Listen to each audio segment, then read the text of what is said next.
Karibu sana. Don't forget to subscribe to our channel where you can get to watch more powerful and impactful videos. Also join us on the comment section, on the chat section. Chat us up. Tell us what you think about the topics of the day. What insights do you have about the topics of the day? What's your favorite meme for the day? And let's have an amazing time. So let's get into today's episode. Welcome to Firebrand Nation News. I am your host, the host with the mostest, Firebrand, Michelle, and I have amazing guests. We're told we're prophets of our own destiny, so welcome to the biggest show on JBN television. We have an amazing array of topics waiting for you, but before that, I allow my wonderful guests to introduce themselves. So let's start with the lady. It's been a while. Yeah, Karibu sana. It's been a hot minute. Yes. Well, thank you for having me. You're welcome. And thank you for the audience for actually calling out to me and telling me our therapist, we miss you. Kindly come back. Yes. Well, my name is Antonia Ngaiwa. I am a counseling psychologist. I almost thought nimeisema the wrong way. Ingekuwa embarrassing. Anyway, I'm a counseling psychologist. I am a podcaster. I told you last time that I'm doing a lot of things chini ya maji zenye I am yet to reveal. So now I'm doing podcasting. I do therapy as well. So yeah, karibuni kwenye FNN. So if they need a session, how do they get you? Sisi eka namba yangu, but hit me up on my socials, DM me alafu I will nini at ngaiwa.a ama Antonia Ngaiwa. Antonia _Ngaiwa, but ngaiwa.a on Instagram. Awesome. And that's why you're mostly active? Yes. Awesome. Man of the hour. That's my name. I do a lot of things. You can get them on Google. And of course, at Joshua Joe on all social media platforms. You get to know much about me. Awesome. Uko Google. Then umeshanga. Yeah. Oh, must be nice. Levels. Levels. Welcome back to the show. Remember to use the hashtag Panelist Monday on all social media platforms on JBN Television and Firebrand Nation and Firebrand Nation Kenya on Facebook. My Kamba almost, by natural selection, and I'm Kamba, I'm partly Kamba, so karibuni Firebrand. And you'll be watching us on TV. Leave a message on 0722 510 510-870. Awesome. Let's get to the best. The topics are usually awesome, but the best part of this show, which is the meme section. The meme section. Yeah. And we have an amazing list of memes. But let's do this our style, how we introduce memes. So drum rolls, please. Firebrand Nation, take it away. See finger drum rolls. All right.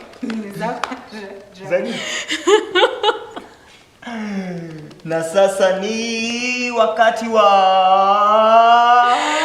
meme.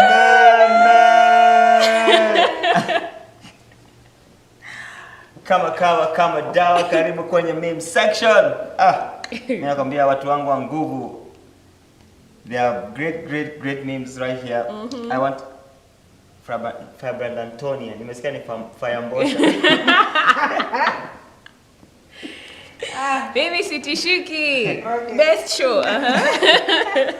Best host. When you always say anyway. Sindio. Okay, the first one, when some girls enter mall washroom. Okay. There's just something about the lighting. The mirrors from the front and the back. Hey. Alafu the lighting is so exactly. I feel like the aesthetic in the bathroom. Really? Bruh. Wanaanza tu kupiga mapicha. Ametumia iPhone. Nimekumbuka kulikuwa na another meme ya watu wa iPhone na now mirrors za choo anyway. Manze, hiyo story jo watu waache. Hapana. Tengeneza mira kwako. Acha kutegemea mall. Hapana, shida si mira, shida ni aesthetic na lighting. Acha kutegemea mall. Hapana, na lighting. Acha kutegemea mall. Tunasaidia ku-utilize their exactly. You understand? Really? Yes. Exactly. Really? How? Yes. How? You have to not exploit. You have to. You have to utilize. You have all facilities. Tabia mbaya. Wasichana, tabia mbaya kwenda kwa mall, unaanza kuchukua ma selfie na Mirazamol. Well, ladies, do you. Next meme. To the next meme. Hey. Hey. Unajua hadi kwa Bible walisema mtaachana tu. Deuteronomy 28 verse 30. You will be engaged to a young woman, but someone else will marry her. Ha! Akiwa Kenya mtanimaliza siku moja. Yaani the audacity. I've never seen it in this dimension. Kuna ingine pia yuko misquoted ile ya one man. I mean, oh yeah. One man shall be clinged onto by many wives. Justifying ni polygamy. Yeah. Okay, yeah.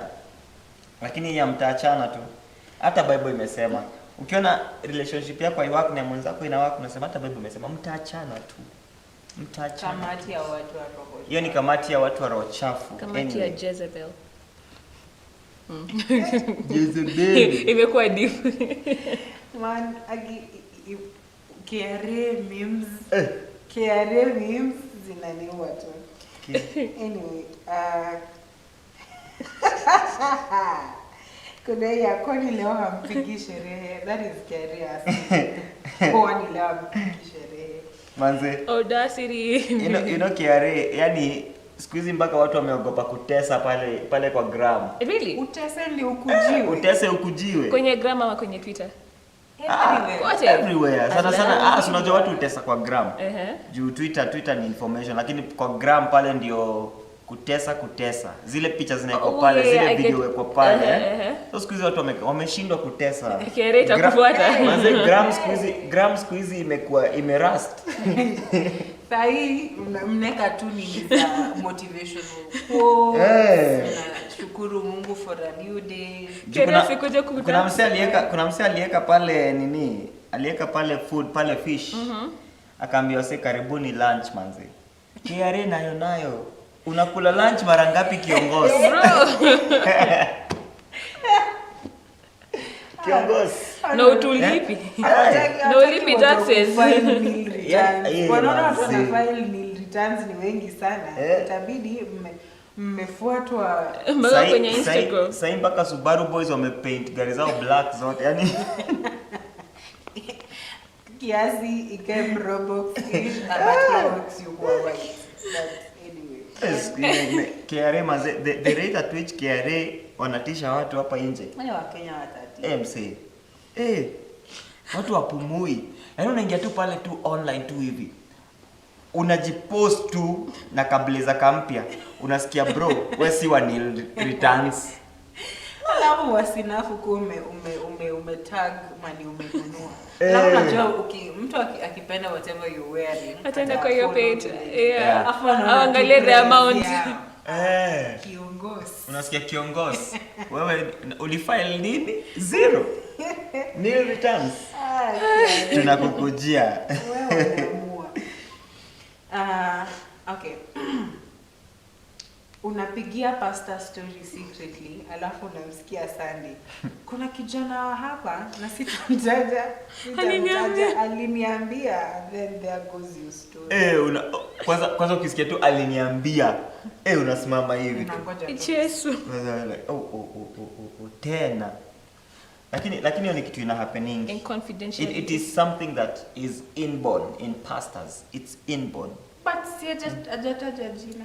Sijataja jina. Ni case study.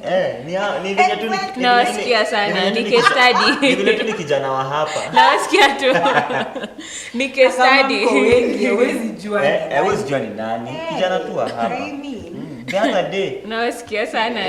The other day. Exactly. Somebody from here. Unajua ukisema exactly toa your part from here. Tumia case study lakini usikuwe specific. Na sasa umeshare na best friend yako. Alafu unajua watu ukishare ni hivyo. Kila mtu anajiona ni wanaongelelewa. Alafu hiyo story ukiangalia poa exactly. Ni tricky. Angetoa hiyo part ya hapa. Hata usiposema ni kijana wa hapa. Ukishare tu story mtu anajuanga. Uko like hii ina fit nani? Hii ni description ya. Na nani ndio akitoka kwa ofisi ya pastor. Ai jamani, si fair. Si fair, but me siwezi take offense anyway. Let's take offense. As long as my name hasn't been mentioned, I'm like. Magika tunajua. Kama ni a worthy description. Then you take offense. The example itasaidia watu waokoke. Tafadhali pastor nikishare story na wewe. Tafadhali. Nakuomba. Hiyo story ilikuwa yako, si ya congregation. Nakusihi hiyo wada. Si ya congregation. Lakini hizo vitu kuja tu. Kwa mapasta zinakujanga tu. Unakaanga hivi unapata pasta kameshika. Tunatafuta story na anatoa example na wewe. Yaani live tu. Live. Si poa though. Well. But the panic that inakujanga na complication. Kwa sababu na kuomeka hapo mbele. Anyway, let me see the next meme. When I visit you, please don't ask me juice or tea. Give me juice as tea gets ready. Aki hii inakaa Mluya. The sense of entitlement. I mean, hata mimi naelewa Kenya anasema but angeisema politely. Lakini inakuanga ya Waluya. Waluya ndio naulizanga nikuwekee chai ama nikuwekee juice. Maji ya machungwa. Anakuambia nipatie maji ya machungwa nikingoja chai. Yaani hebu nifanye example ya past. Hata mimi. In a moment I almost sleep. Ulikuwa unataka kutaja majina. But najua I'm so sure kuna mtu najua. Hata yeye anajijua that ukimuuliza hivyo tu venye mimi nasema nikuletee juice ama chai unaweza leta tu zote. Mmoja hapa, I mean, yeye ndiye anajua venye atazi. Yeye anajua. Ataanza na juice akingoja nini? The main meal. Lakini sasa nikuulize kwa sababu ina happening most of the time na home visits. Watu wa America church. So like tunajua church culture 7, but the time of the youth service ni 4, so hizo ni like half day, ni 12 hours. After June lazima you have to take care. So on behalf of IKEA department mnaenda. Then unapata juice na scones. Just hii ni paraphrase, no, it doesn't like really happen. Unaongea ni kama uko na experience. Nimeenda nyingi. So ukifai kuwa na audacity according to the African, hapa sasa nitarusha African culture. According to African culture, wajuanga wase ukienda kwa msee kuna food. Like ni lazima kuwe na aspect ya food. Sisi wazungu. Wazungu ndio wapatiwanga snacks. Afu man watu wametoka church wameworship for like 4-5 hours. Afu pata wale watu wameenda ni leaders wamekuwa wakifanya kazi throughout the Sunday service yetu walikuwa wamekaa chini. So wanafikiri wakienda which ni place mbali za zingine wapata fuel. Man unafika place unasikia na tukao tumejipanga. Na sasa watu wameinsist mkuje. Apatiwe tu supporting factor. Umekuja tu kujishikilia maybe kwa hiyo. Au unajua maybe mtu azi utaenda kukula kwenu. Umepatiwa kujishikilia, kukula utakula kwenu. Nimekata fare. Anguli lazimishwa. Lakini Waafrika wana the audacity wa Afrika atakwambia. Atakwambia bado kama kwanza hakuna kitu kingine. Kuna kitu kwanza kama mmezoeana. Ama naweza ingia kwa kitchen nikusaidie. I appreciate wale watu feed watu. Like kuna mahali tulienda, the last one I think tulienda mami nilienda. Najua watu wanaweza kwa lienda nyingine but last place tulienda. Unatoka hadi unabeba. Msee.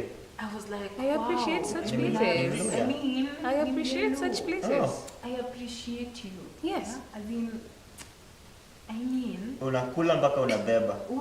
Bas. That's it. Because the thing is, ukienda kwenye uko like sitakula sana. Unafaa yani unaenda kutembelea mtu jioni na bado urudi nyumbani kupika. You know, at least value my time. If at all. That's my thinking. African at least culture, value my time. We value food. Value my stomach. But sasa, the transaction value, me with my time is the food. So, but alafu tena food ina propel. Unajua tumekuja ku fellowship. Na hii chakula ina encourage beautiful fellowship. Ina encourage. Na kama chakula upepeta story hivi. Chakula inapepeta maombi. So let's do one last swim and we get to the topic of the day. Okay. Is it wrong to start a fake wedding committee just to raise money for your bill? Isn't this wisdom? Actually, I know someone who did this. Serious? No. And he raised how much? Like 300 G's. Wow. And then apparently they Broke up? broke up. Did they With the split girl. the funds? Then all of a sudden they started cohabiting. Biashara. Yani, it's a true story. And what train Kenya? Tribal. This ideal factor. Lakini umse ali collect do waka make group watu wakatoa do then rumors ikaanza kuspread hawa sio wamekosana. So kuna mtu alikuwa Sasa utaitisha nani pesa na watu wamekosana? Kwani pesa ilikuwa inatumwa kwa nani? So while keep the relationship flowing before The they broke relationship up. kept flowing. They opened a business.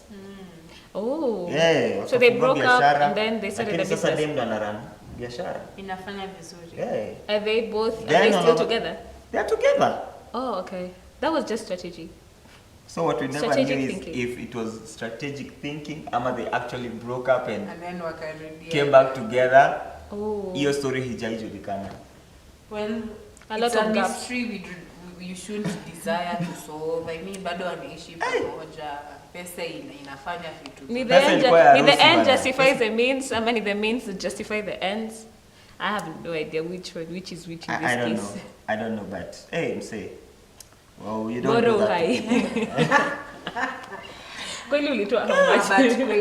kweli, I can imagine as in the pressure people put in kuchangia weddings. Alafu na weddings kwa group yenye kuna kuanga sasa tunatoa ya chakula. Sasa tunatoa Toa ya ya gown. nguo, yeah. Hivyo. Afu inafikanga Tunatoa ya point. makeups. Ya Inafikanga makeups. point tunatoa ya na hii haifiki yenye inafaa kufika. Wiki nzima tunaendelea tu kutoa lafu. Tunasongesha tu. Then all of a sudden unasikia watu ni kama walikosana. Kwa group hawaongei anymore. Mmoja alileft, mwingine ndo amebaki. Si angewafunika tu macho ambishikeni thao mbili mbili. Tulikuwa tumeshafanya bookings zingine zenye walisema hawezi refund. Manze. Hakutumia hiyo strategy? Hao walienda missing. Ikakuwa wamekosana. Sasa si Charlie definitely ana try to solve the issue. Of course yeye ndo ana try ku follow up nini so kwa group anaongea. Sema we're trying to solve nini. Dem alisha left group. So what happens there after some few months unajua group inaenda silent after a while like sawa. That was well thought of. Group kwenda hivi Was silent it? unaanza kusikia tu mtu siku moja amepost. Hao sio wanaishi pamoja. Was it? Because at least the earlier thought you had is, but we're not propagating any of this. The earlier thought would have been to make commit sana hoteli. That's when you don't really get a refund. Yeah. To make commit hoteli, to make commit ground. You know that makes a bit more sense than just going missing. Yeah, you just go missing and But don't try this at home. Either way. don't try that because unless you want to do away with all the friendships. Right. Can you allow Sweat me to for do your just capital. one more minute? Yes, please. Hii ni ya mambo ya shule. Wacha nikunywe staftahi. Yeah? Staftahi. If I'm not wrong, that was breakfast. Staftahi ilikuwa nini? Ilikuwa breakfast. Ilikuwa nini? Ilikuwa nini yazi? Ilikuwa chakula ingine tunakula pale kwa insha. Watu walikuwa nakula kwa insha. Ghafla binvu. Punde si punde. Sikumbuki nikikula kwa insha. Ni chakula tulikuwa na yani unajua hizo vocabulary leko ndio. Wewe uko unaweka hizo. Mimi nilikuwa mtu dramatic. Insha maneno yalikuwa yani alikuwa anatiririka mtiririko wa mawazo pale kwenye insha. Ghafla binvu punde si punde. Yengi ilikuwa gani? Staftahi.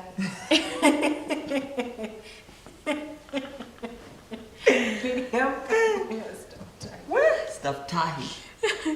Bag bandika bag bandua. Kiamsha kinywa. Mwalimu akiona double tick zinapita tu zinapita. Lakini saa nyingine vitu tulifanya shule zilikuwa hooks. Misemo na nahau. Methali. Akisema akipiga story with the Swahili lingo, I mean Swahili phrases hizo. Misemo. Nina rafiki mimi. Wacha nikueleze sasa. Nimekolia tu siku moja. Mimi na rafiki mimi ametuchekesha sana. Ni Mcoast. My friend is not is from Coast.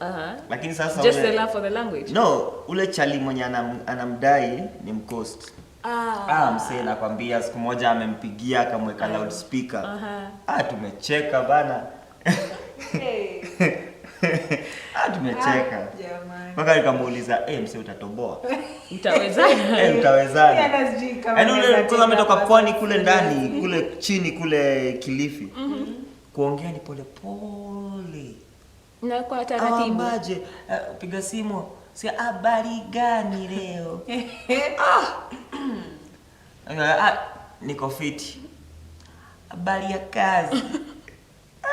Hata unaona draft. Niko sawa. Sasa utawezana, umezoea nai Kanairo. Niko fiti, niko salama, job iko mzuri. Nairobi unapitango kigonga watu. Ni vile uko na haraka. Sasa ile kumuuliza umeshindaje ama like day imekuaje? Unasikia nipe taarifa.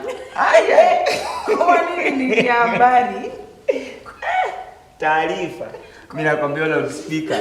Mimi nilibust nikaanza kucheka. Wewe mnachoma. Amko mnataka apewe taarifa shule. Wewe? Mimi nakwambia. Kwa nini wenye roho chafu? Si roho chafu. Ni kwanza umezoea kuongea haraka. Alafu umefika hapo sasa utawezana. Utawezana. Alafu naambiwa nipe taarifa. Si hata nipe taarifa hiyo haraka. Nipe taarifa. Nilichoka. The struggle is real. It's real. I salute her. It's real. But love is blind. Keep it up. Catch up. If love is blind, then it's at that moment that blind. I begin seeing. So speaking of relationships, I like that we bring that point up. So we have this issue, we had talked about it, but then it keeps resurfacing and we keep getting new information. I feel at times like Kenya news becomes e-news. Not becomes, is e-news. So at times I wonder what's going on. So the governor and his wife have been, and his former, was he doing former wife? Let me use the former first lady. That's safe enough, the former first lady. So tuliacha amicable. The last time I checked, I said, I'm eating popcorns and wait to see how amicable this thing will really end. So last week, but one, if I am not wrong, last week, but one, we had news happening that he took some of her properties. So more or less, give to Caesar what belongs to Caesar. So she had a press conference addressing the issues that, so he took her car and he's asking for all the property. Not really the property. According to the video, it says he's asking for all the money that she's used and every money that he's made available to her. So the word is he needs a refund back. So let's just use the first quote. Is in this case, do you have give to Caesar what belongs to Caesar? Is this very, because the Kenyans had a lot to say, and that's the one thing they said. Is this really, is it the right approach to this issue? Yeah, let's start with Firebrand. Joshua, what do you think? I think it's a tricky situation. One, ending a relationship amicably must be nice. It's just easier said than done. Because she even went for the birthday. I mean, and everything looked like amicable. Exactly. But all of a sudden, I don't know what happened. And the guy is coming for everything he ever gave the girl, the lady. The vehicles, the company, shares are gone. Everything is going, you know. And he's even asking for more. I think, one, we could ask, what was the agreement when you talk about the ending the relationship amicably? What exactly did they agree upon? You see, but also looking at it on the other side,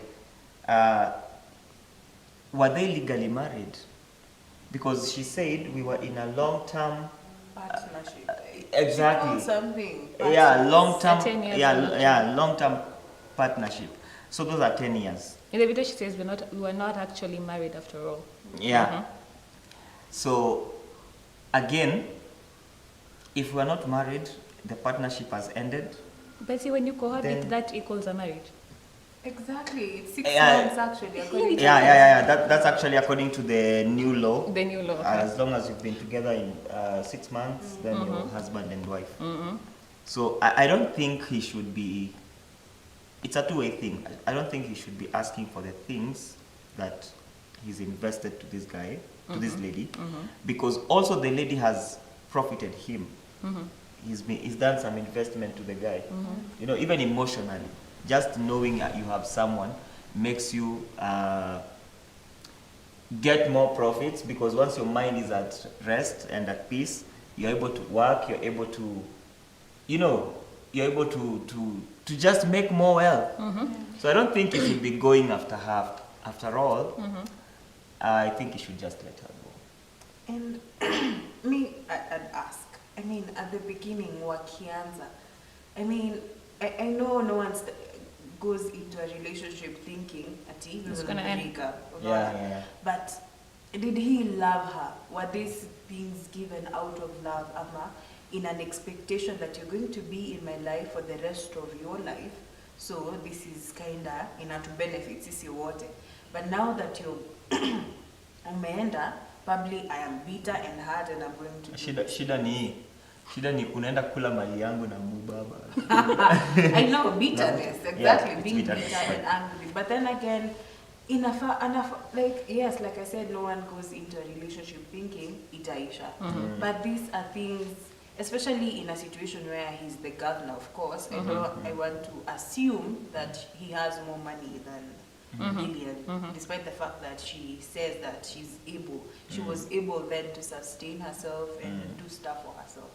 But now it just means that he was giving these things, partnering with her, even in terms of money, because of love, I want to assume. And if not because of love, then in terms of business. Then come on in business, let there be a contract that where we would benefit, you'll profit this way, maybe I'll profit that way. So it's just petty if you ask. Really? Let's have a bit of a backstory of what exactly happened based on, because she did a video about her love life and how it all started. So when he approached her, because she was working as a cabin crew, she's given her history and stuff. She was working as a cabin crew and they met in a flight to Mombasa. So moving forward, he was still married and they started hanging out. Those are the words. They started hanging out. And then she was like, I cannot date a married man. So he said, he gave her a promise ring, but it was like more or less like an engagement ring that she needs to hold on to because he sees his future with her. So of course Kenyans have had a field day with that. And they're basically saying that it's the prayers of the first wife that are actually working. Who knows? Maombi ya bibi wa kwanza. Actually looking at it that way. Yeah. She However, also broke up a family. Wait, before you say that, it's not really open, like that has not really been addressed if she was the cause of the divorce happening, because if they already had, because according to the governor, they already had a problem with the wife. Yeah. And he moved into her home, but so they still, lived together for the better part. Let me ask you, you are ladies. There's this man who is married but has issues with their wife. Then you come into the picture when they've not separated. So would you still go? Because of course, you are younger, you know, you look more promising, and this guy can easily leave the wife for you. So would you go for that? It's a tricky situation. Because aside from what people will say, I mean, me sitting and thinking, just sometimes people do stupid things for love.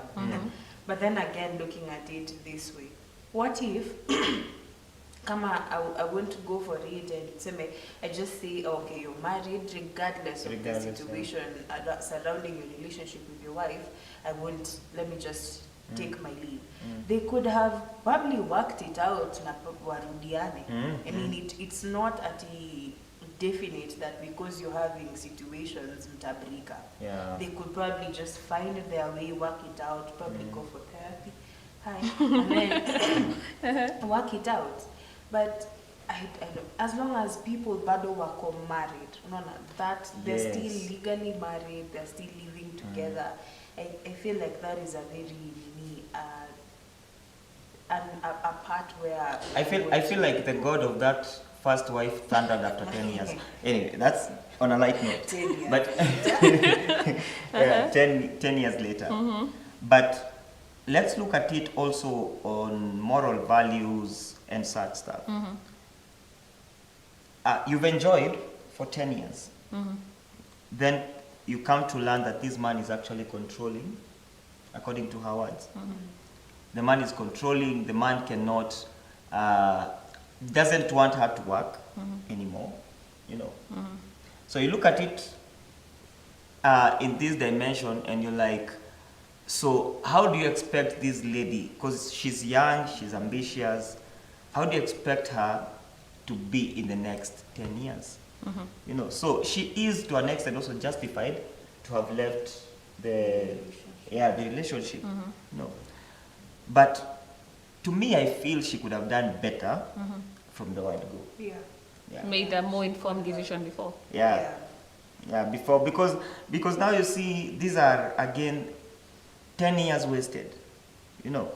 And then someone is asking you for their money. And then someone when is they asking never for their let money. you work. Yeah. You understand? Exactly. But They she's never let working. you work. No, you know, never did. she wasn't, was she working? Yeah, she was still working as a cabin crew. And then that's when now they started the Yes. dash enterprises. When now they started, the reason why, in her statement, the reason why she actually quit now the relationship is the man wanted her not to work anymore. So that's among the reasons. Yeah, that's among the reasons. Among the other things she also says is that allegedly there's a lot of lying. Yeah. So she had it enough in 2021, including them saying that they're amicable. That was not her saying it. It was more of the governor saying it. It was the PR. Yes. So they were saying also lies. But this brings this question. Do we put such a pedestal to women's morality in the African society? Because I feel like, because I don't really know the story, but are we judging her harshly based on how women are supposed to be self-righteous when it comes to marriages? Because I feel there's also that as well. Wait, in marriages, in terms of... Like we tend to... to, when it gets to like a woman breaking another woman's relationship and stuff. So when it comes to men sleeping around, that's okay. It's not really okay, but it's given that we ni mwanaume. But then when it comes to a woman in the same situation, but now in this case, allegedly breaking somebody else's marriage. And actually, you can't really blame the woman alone. You know, Because it takes two. men will come and tell you, you don't really know the whatever yena wife yake they're going through. You don't know the inside of it. But a man will come and tell you, you know we are breaking up. Yeah, it's not you working. You know it's not working. A man will She's not make taking you care of feel me. Yeah. like she's completely out of the picture. And so now you might, okay, you can now come in. So, and then, It feels safe. Exactly. But we can't really just blame the woman alone. Unajua, especially when there are motives and intentions were not really to break a marriage. Unajua, when of course we don't know what she was thinking then, but then again, I'm still saying it's a two people thing. A man will come and probably lie to you of how they also have want some painting. I mean, Lillian is a beautiful young lady, and of course, an older person would want to keep her as a wife. So it's a two people thing. It's a two people thing, and sometimes men do lie, but then again, some women also want to they don't really care about the other woman. Right. So it's not just a one person thing. Yeah. I think it takes two to To tango. just as you put it. Yeah. So it's not a one-sided blame. Issue. Yeah. It's both, because even for example, if it worked and it worked more than 10 years, still we could be celebrating the Exactly. Hatungefikiria that she walked in that public. marriage Yeah. ama nini tungekuwa tuna celebrate and you're saying like ule wa kwanza ndo alikuwa mbaya or something like that. You see. So at the end of the day, I think it's not about what happened then. All we are saying, maybe they could have done better, but we are also saying, if you've lived with this person for 10 years, where should you go asking for whatever you invested in this person? And if you put on Twitter, on social media, and said you've broken up amicably, and you've let her go, continue with her life, why should you go chasing after her, asking for what you gave her? You know, because in return, she can also ask for the love she gave you. Will you? Are you ready to give it back? Because I feel it's a transactional value. Yeah. So I give you my time. I gave you my emotions. You gave me time. your money. physical. So it's not have been an equal transaction, Right. money for money, material for material. But then again, there is something she put into it. Much more. 10 years, si kidogo. 10 years is not a little. Yeah, it's not. Still on That's a relationships. decade, man. I know it. Yeah. No, that's a lot of time. Still on relationships, twende pale kwenye this musician. Though I really like, I love music from them. I like how they bring the Africanacity in the Kenyan music. So we have Bien, who says he was misquoted. So his story was making headlines, and it was perceived that in his quote that he is in an open marriage. But then again, he said he was misquoted. He did an interview with Jealous like 4 days ago, and he said that whatever his statement was taken out of context. In fact, he said, to explain his statement, nobody owns anybody, even in marriage. You're not supposed to own somebody, you're supposed to experience your partner. And then further he said, love is wanting the best for your partner. So a backstory of this is in Soul Generation, if you watch it on Showmax, and I think he also spoke about it in Over 25, he said his wife's crush is Idris Elba. So them, they're fine in the sense that if you want to lay with your crush, it's cool. I can't stop you from doing it because love is wanting best. But then again, when he was doing the interview, he said that was taken out of context because they still have a trust in their marriage and a jamini. So they can say it in passing, but it's not something that they can actually do. And he's not even emotionally ready to take it up. So when I follow the whole conversation, there's a lot of like loopholes going in and out of. It's really not justifiable, if I may use those words very loosely.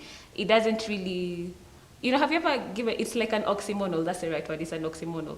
Giving one side of the statement and justifying it and also being on the wrong. So the statement is in two parts. So what do you guys think about this? Especially, let's start on the part that when you love your partner, it's wanting the best for them. So does that also include if your partner meets their crush? Is that also fall in that? Because love is kind. Love is caring. Anyway, I wanted to say to each their own, but let's just look at it this way in terms of, okay, I mean, when you get into a relationship, what had the both of you agreed upon? You are with me, I am with you. It's just the two of us. We're not here, I mean, that is probably me. We are not here encouraging people from outside. Hata kama you like someone from that is not me, someone who looks attractive, and now decide, okay, I see you, you're happy, but I mean, for me, what I'd say, if that would be the case, yes, probably love is wanting the other person to be happy. But when you want to be happy with someone else, then you better just leave me and go be happy with someone else. I won't just let you be happy with someone else, alafu come with me, okay, so you're happy with someone else and then Mimi, I make you happy in a different way, and then that would just be encouraging something that we are not about. You understand? You can't tell me that I can. Kwanza, first off, like I asked you before, that you being happy with someone else, what does it mean? You're attracted to someone else. What does it really mean? Does it involve that you can actually go have sex with them and then because you are attracted to them? Ama it's just an attraction, okay, let me just know your vibe, what you're all about, and I'm good like that. Najua, that is just something I do not get. But if you're with someone, this is for me, if I'm with someone and to me agree, it's the two of us. If at the base of the relationship to December, okay, when you find someone who is attractive, you can actually go and still come back to me, then that is cool. But to each, like I want to say, to each their own, but make it known from the beginning. At the end of the day, Bien and Chick and his wife, they are celebrities. Yeah. So I don't know, I don't get why people are entitled to their lives or whatever it is he says or does not say. But then again, it is their own life. They decide to live how they want it, and it's up to them. Yeah. I think when it comes to two people, they can be together, but everyone has their individual life, and that need to be respected. Yeah. One of the things personally I believe in is whoever comes into my life, they have a life they've had before, and I'm not coming to change anything, and they're not coming to change me. So if this person has always had fun, when they come, they should still carry that, enjoy that. Understand? If this person is a people's person, then when they come and you're together, they still maintain who they are. And I think that's one of the things that BN talks about and says you should enjoy each other to the fullest, But I also agree with what Firebrand says. The things should be laid down from the beginning. Yeah. And that's what he also says, huh? Yeah. So if so that you know how much you can take. Right. You're coming up together, but your husband or wife doesn't mind sleeping around with other women or other men. That need to be clear. Need to be clear. Like, this is who I am. This is what I'm going to do. So by the time you're settling down, are you okay with that? So if you're okay with that, again, to each their own. If that's the kind of family that you really want to bring up, because even BN himself is not ready to do that. Right. He's not ready to do that. It's easier said than done. Awesome. I want this question to be your parting shot. So BN actually said Kenyans are willing to stay with a cheating partner than stay with an open partner.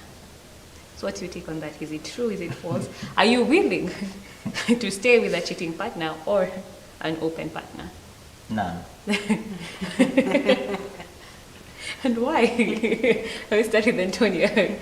I won't. I mean, none of the others cheating. Either or. My vocabulary does not involve cheating. Or the only open I know, the open doors, open, doors. Really open doors, spiritually open doors. That's the only open you know.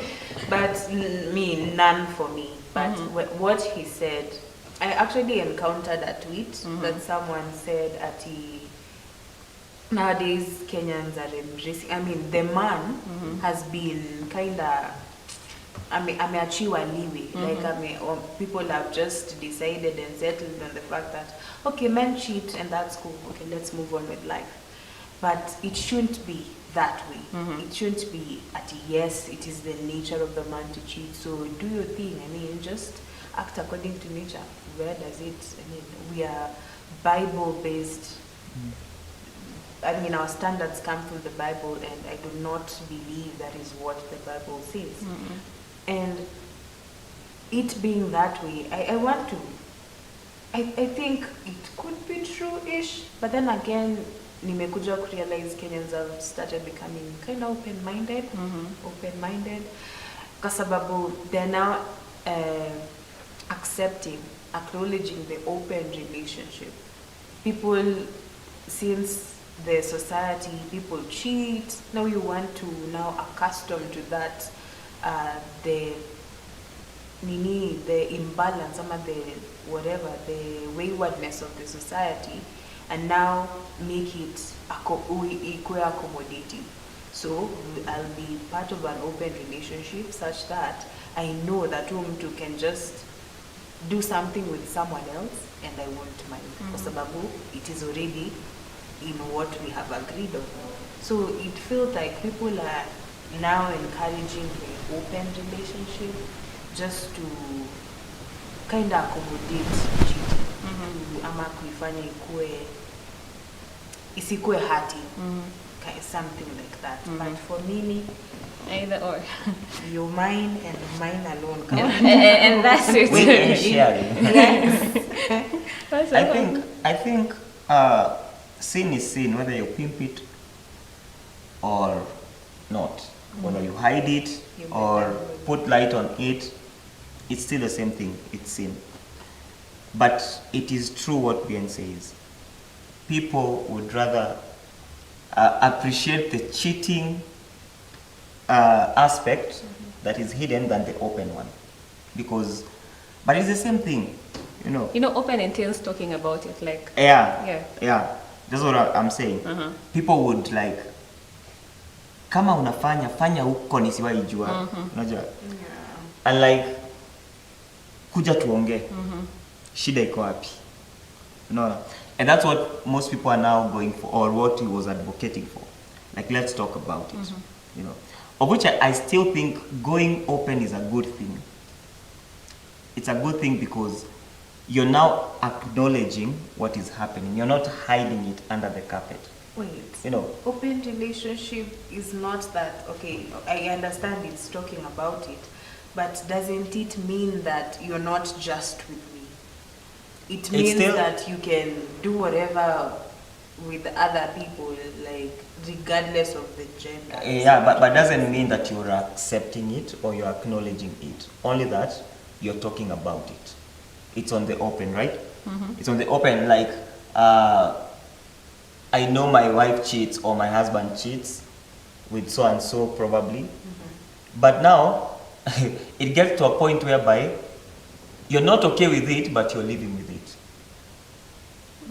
Understand? So I think what he's bringing up is at that point where you know what is happening, you're not really acknowledging it, but you're living with it. And if I'm gonna go do it, I'll tell you, I've gone and done it. Yeah, probably, or maybe not. Because that's the essence of being open. But you're not hiding. The other aspect is, I know what is happening, but he's not talking to me about it. I know secretly. I think both are bad. both are just bad. But the one that you talk about is much better. Because you can come up with a solution and try maybe to talk about it. Because it's now on the open. You know your husband has another girl out there and he's not hiding. Yani mpaka siku hizi wewe text. I mean, that's on another level. But again, does it, if life is making someone else happy, are you happy about it? As a person, are you both happy about it? If both of you are happy about it and are like, it's okay, amicable about it, then it means you're supporting polygamy. But again, different kind of polygamy. Exactly. You're just staying in different places. Exactly. But for me, I think from where I stand, from the biblical point of view, either open or closed shouldn't be supported. It's one wife, one husband, and that's all. Yeah, that's all. So that would be my parting shot. Just one. That's the biblical way, and with that you'll avoid a lot of things that happen in the family. Hatred, what else? Confrontations, bitterness, all those things. Diseases, all those things. We will avoid such. So I would recommend and I would push for one wife, one husband. Awesome. I personally think on this is we are becoming very narrow-minded in the sense that we are thinking of now other than generationally. Because the thing is, when you bring in children and you separate, you're affecting an entire generation. So what I would appeal would be, when we are making our decisions, and I like what you said yesterday, we are stewards. So I'm a steward of that relationship. And then again, I'm a steward of my children. So when getting into a relationship, and remember that you're a steward of that relationship, and when your children come, think generationally, because the decisions you make right now will affect 3 generations to come. And it may either affect it positively or negatively. So to the youth out there, the decisions that you're making, don't think now, think beyond your nose, think generationally. That would be my parting shot. Thank you so much for joining me for FNN Monday edition. Remember to use the hashtag Panelist Monday on all our social media platforms, on JBN Television, Firebrand Nation, and Firebrand Nation Kenya on Facebook. And if you're watching us on TV, there's a number on the screen. And until next Monday, love God, love others passionately. God bless. Hi guys, thank you so much for watching this episode. If you would like to join the Firebrand Nation movement, go to our website at www.firebrandnation.com, sign up and someone will get in touch with you. Also follow us on our social media handles at Firebrand Nation on Instagram and YouTube, and Firebrand and Firebrand Nation KE on Facebook. Remember to love God and love others passionately.